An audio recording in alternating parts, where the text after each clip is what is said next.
तो धर्मदेव ने अपने चारों ओर निहारा। उसे देखा कि गुरुदेव और उनके भक्त चले गए थे, लेकिन वहां जो उपस्थित लोग थे वे उपदेश कक्ष की ओर धीरे धीरे बढ़ रहे थे। तो धर्मदेव भी उठकर अपने घर की ओर चला। धर्मदेव थोड़ी देर में अपने घर पहुंच गया। उसका मस्तिष्क उसी उधेड़ बुन में चक्कर काटता रहा और विलक्षण पंथ के समन्वित भौतिकवाद व आध्यात्मवाद के विषय में सोचता रहा। वह गीता पार्क में गुरुदेव का भाषण सुनने भी गया।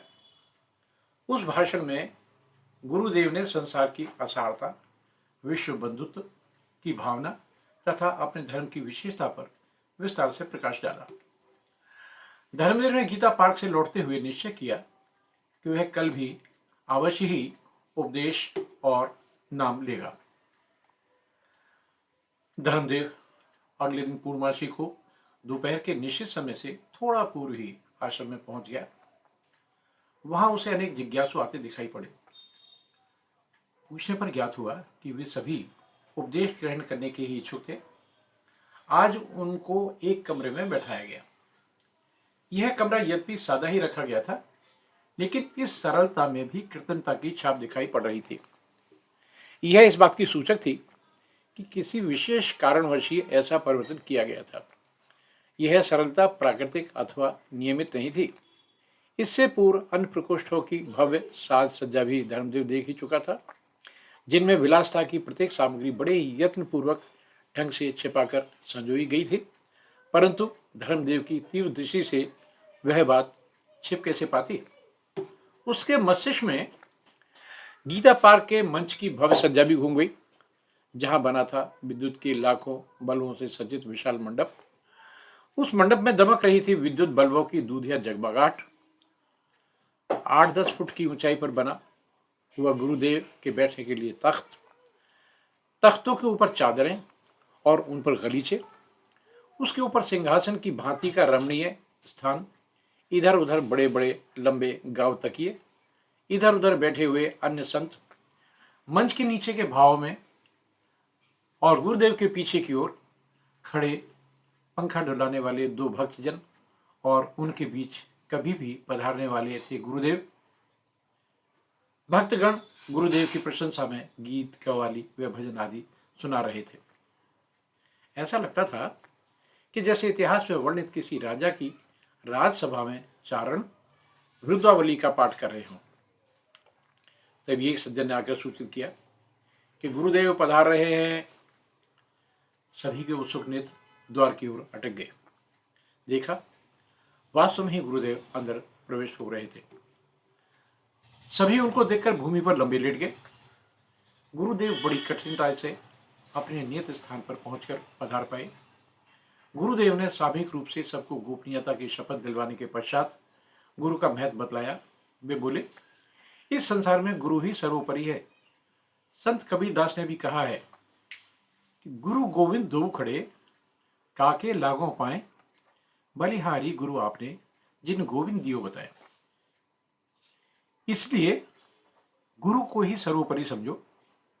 हमारे शास्त्रों में भी कहा गया है, गुरुर् ब्रह्मा गुरुर् विष्णु गुरुर्देवो महेश्वरा, गुरु साक्षात परब्रह्म स्वरूपम तस्मै श्री गुरुवे नमः। और फिर मनुष्य कितना ही ज्ञानी क्यों ना हो, यति जति हो, विवेकशील हो, परंतु निगुरा अर्थात गुरुविहीन हो तो उसकी मुक्ति संभव नहीं है। अतः गुरु अवश्य धारण करना चाहिए। गुरु पर पूर्ण श्रद्धा रखनी चाहिए। गुरु निंदा ब्रह्म हत्या समझी जानी चाहिए। गुरु जो कुछ भी करते हैं वह भक्त के कल्याणार्थ करते हैं। कई बार गुरु शिष्य की परीक्षा लेने के उद्देश्य से कुछ ऐसे कर्म करने को भी प्रस्तुत होते हैं जिससे कि शिष्य किम कर्तव्यवाणी वाली स्थिति में आकर सामाजिक मान, मर्यादा, औचित, अनुचित के चक्कर में फंस जाता है और गुरु पर शंका करने लग जाता है। इस प्रकार वह परीक्षा में असफल घोषित हो जाता है। अतः जो भी करो कर्तव्य भावना से करो। शुभ अशुभ की चिंता न करो। फल का चिंतन त्याग दो। गीता में भी कहा गया है कि कर्मण्येव अधिकारमस्ते मा फलेषु कदाचन। हम समझते हैं कि भक्तजन यहाँ उपदेश ग्रहण करने के उद्देश्य से एकत्रित हुए हैं, अतः इस समय आत्मा परमात्मा के संबंध में विचार करना भी सर्वोचित होगा। संपूर्ण ब्रह्मांड में मनुष्य योनि एक ऐसी योनि है जिसको प्राप्त करने के लिए देव भी लालायित रहते हैं। इसको स्पष्ट करते हुए रामचरितमानस में भी कहा गया है, बड़े भाग्य मानुष तन पावा, सुर दुर्लभ सदग्रंथन ही गावा। अतः मनुष्य इसी योनि में सदगति प्राप्त कर सकता है। अच्छा गुरु ही शिष्य को मुक्त करा सकता है। जो गुरु पूर्ण है उनकी शरण जैसा उचित स्थान कोई नहीं। इसीलिए बड़े बड़े ऋषि मुनियों और अवतारों ने भी गुरु धारण किए हैं। देवताओं के गुरु बृहस्पति सर्वविदित हैं ही। पूर्ण गुरु स्वर्ग में भी मिलना कठिन है, असंभव भी है। वह केवल पृथ्वी पर ही मिल सकते हैं। इसीलिए देवलोक के निवासी भी पृथ्वी पर आने की चाह करते हैं। जो ऋषि मुनि अथवा देवता सर्वज्ञ होकर भी बिना गुरु की कृपा के मुक्त नहीं हो सकते, वे प्रतीक्षा करते रहते हैं उस समय की कि कब वास्तविक गुरुदेव पृथ्वी पर अवतरित हों और कब वे पृथ्वी पर जाकर उनसे मुक्ति मार्ग पर चलना सीखें, जिससे कि वे भी आवागमन के चक्कर से छूटकर उस सार प्रकाश में लीन होकर अपने आप को ऐसे अस्तित्वहीन कर दें कि पुनः इस नस्सार जगत में उन्हें भटकना ही ना पड़े। वे जो कोने में दो संत बैठे हैं ना, वे भी पिछले जन्म के अंगद और हनुमान ही हैं। मुक्ति मार्ग मंदिरों, मस्जिदों, गिरजाघरों अथवा गुरुद्वारों में जाने से नहीं मिलेगा, क्योंकि ये सब निरंजन के ही खेल हैं। तीर्थ, व्रत, उपवास, रोजा, नमाज, पूजा और प्रेयर से भी नहीं मिलेगा, क्योंकि ये सब सामान काल ने मनुष्य को उलझाने के लिए ही बनाए हैं। तीर्थ यज्ञ आदि जो कुछ भी है सब अपने घट के अंदर ही है। इसी में संगम है। जिसको बाहर गंगा, यमुना व सरस्वती का संगम कहते हैं, वह भी मनुष्य के शरीर में ही है। वह संगम है ईड़ा, पिंगला और सुषुम्ना का मिलन केंद्र। यहां पर ध्यान केंद्रित करने से आत्मा शुद्ध हो जाती है। जो नाद मंदिरों में शंख और घड़ियाल से उत्पन्न करते हैं, उससे कहीं सुमधुर नाद भ्रमर गुफा आदि में प्राणों का संचार करके सुना जा सकता है। शिवलिंग पर रखा जो घड़ा एक एक बूंद का रिश्ता रहता है, वह भी इस बात का द्योतक है कि आत्मरूपी शिवलिंग पर अमृत रस झरता है। आज्ञा चक्र पर पहुंचकर प्राण विश्व को अपने अधीन कर लेता है। प्रत्येक मनुष्य मुक्ति प्राप्त कर सकता है। इसके लिए उसे अपनी कुंडलिनी जागृत करके मूलाधार से ऊपर उठना पड़ता है और औंधे पड़े हुए नाना कमलों को सीधा करते हुए प्राणों को अगम के स्थान तक ले जाना पड़ता है। यह थोड़ी दिनों के निरंतर अभ्यास से संभव हो जाता है। लेकिन प्राण के संचार में सहायक कौन होगा? सार शब्द। इसको ही केवल किया जा सकता है सार शब्द से। सार शब्द को रटते रटते प्राण को शीर्ष तक पर पहुंचाकर अलख ज्योति के दर्शन करो। वहीं अमृत की वर्षा होती है, उसे पान कर मुक्ति प्राप्त करो। अनहद नाद का आनंद उठाओ। सार नाम क्या है? कैसे जपा जाएगा? कब जपा जाएगा? यह नाम देने के समय ही बताया जाएगा। इस प्रकार से धम्मदेव उपदेश ग्रहण करके अपने घर को चला। इससे पूर्व गुरुदेव से उसने नाम मिलने का समय पूछा तो उन्होंने अंगद के अवतार की ओर संकेत कर दिया। अंगद के अवतार वे संत जी बोले, अरे भाई, रात को 10 बजे प्रसाद लेके आ जाना। धम्मदेव ने पूछा, जी प्रसाद में क्या क्या होता है? कुछ दक्षिणा भी देनी होगी? उन्होंने उपेक्षा भाव से कहा, ये वही 1 आध किलो बर्फी और 1 आध पान का जोड़ा ले आना। दक्षिणा में 10 पान चढ़ा देना। कोई खैरात थोड़ी लुटानी है, ना यहाँ कोई इस तरह का बिजनेस चला रखा है। यह तो श्रद्धा की बात है भाई। अब कोई कोई तो 101 और 501 तक भी दे जाते हैं। दान वित्त समान वाली बात है। सुनकर धर्मदेव उन्हें सिर झुकाकर चल दिया। ठीक ठीक 10 बजे धर्मदेव आश्रम में पहुंच गया। कुछ व्यक्ति उससे पूर्व ही आकर बैठ गए थे, तो कुछ अभी आ ही रहे थे। जहां वे बैठे थे यह एक ऐसा कमरा था जिसके अंदर के भाग में एक और भी कमरा था।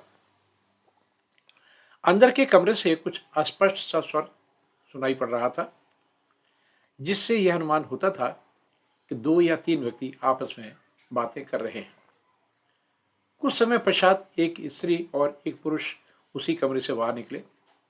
पुरुष, जिसने भगवा वस्त्र धारण किए हुए थे, उस कमरे से भी बाहर निकल गया जिसमें नाम लेने वाले प्रत्याशी एकत्रित थे, और उस स्त्री संगत संत ने उस कमरे की सभी नारियों को संकेत से अपने स्वामी बुलाकर उन्हें कुछ समझाया और आवश्यक निर्देश भी दिए।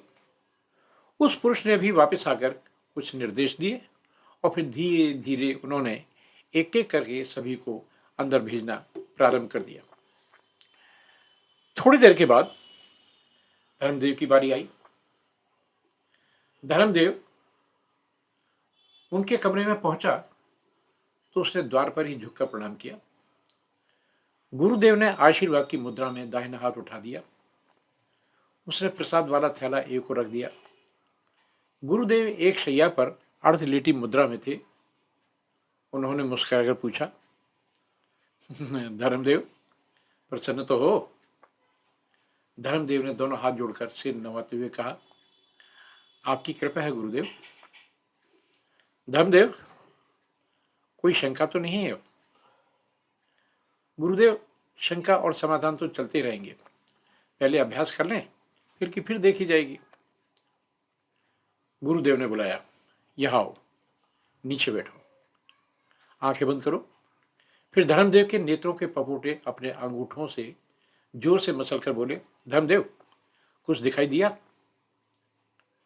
भगवान, झिलमिल करते सितारे से चमक रहे हैं।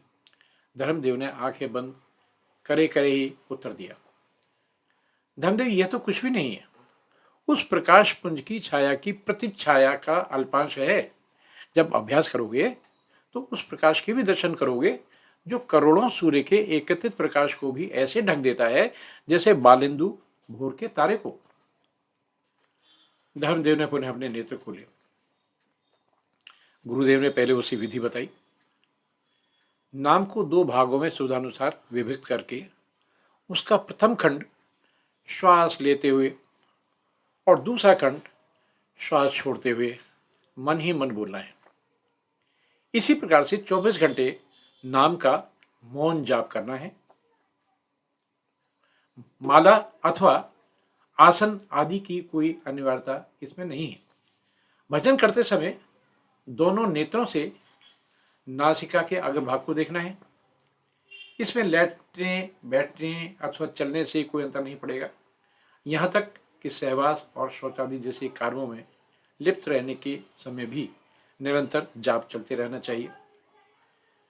काम, क्रोध, लोभ, मोह व अहंकार से बचने का प्रयत्न करो।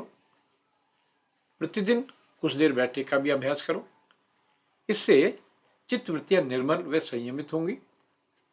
यह आवश्यक नहीं कि तुम आसन पर ही बैठो अथवा मृगशाला पर बैठो, स्नान के पश्चात बैठो या पहले बैठो, कैसे ही बैठ सकते हो, कभी भी बैठ सकते हो। अब वह सार शब्द सुन लो। यह कहकर उन्होंने उसे अपने पास बुलाया और कान में धीरे से कुछ कहा। फिर जोर से पूछा, आया कुछ समझ में? फिर दोबारा कुछ कहा और तीसरी व अंतिम बार भी कुछ कहकर धर्मदेव का कान पकड़कर उस पर 3 बार उन्होंने फूंक मारी। फिर बोले, जा भक्त, तेरा कल्याण हो। किसी भी प्रकार का संदेह या प्रमाद मत करना। सतगुरु ने तुझ पर कृपा की है, उसका पूरा पूरा लाभ उठाना। किसी भी प्रकार की शंका अथवा कठिनाई आए तत्काल पूछ लेना। पूरे दृढ़ विश्वास, श्रद्धा, लगन व परिश्रम से अपने मार्ग पर अबाध गति से चलता चला जा। बहलाने व फुसलाने वाले बहुत मिलते हैं, उन पर कान न धरना और सदैव सार शब्द को ही स्मरण रखना। यह तेरा विपत्ति में कवच सिद्ध होगा और जब भी आपातकालीन अवस्था में तू मुझे पुकारेगा, मैं तभी तेरी सहायता को तत्काल ही पहुंचकर तुझे संकट से उबार लूंगा। अब किसी दूसरे भक्त को भेजना और प्रसाद लेकर जाना, जा। धर्मदेव प्रणाम कर कमरे से बाहर निकल आया। वह आकर बोला, जाओ भाई, कोई भी एक व्यक्ति भीतर चला जाओ। यह कहकर वह बरामदे में आ गया, जहां प्रसाद पात्र थामे एक संजी बैठे थे और उनके पास में ही गुप्त दान पेटिका रखी थी। धर्मदेव ने एक 10 का नोट निकालकर पेटिका में डाल दिया। संत जी ने बर्फी, रेवड़ी, बताशे व गुलदाने का मिश्रित प्रसाद दिया। धर्मदेव ने वह एक कागज में लपेटकर अपने रुमाल में बांध दिया और घर की ओर चल दिया। मार्ग में ही उसका एक पुराना मित्र उससे मिल गया। उसने धर्मदेव के हाथ में जब रुमाल में कुछ बंधा हुआ कुछ देखा तो उससे पूछा, धर्मदेव, इसमें क्या है, क्या ले आए? धर्मदेव ने मुस्कुराते हुए कहा, प्रसाद है इसमें, लेकिन तुम्हें नहीं मिलेगा। क्यों? विस्मित होकर उसने पूछा।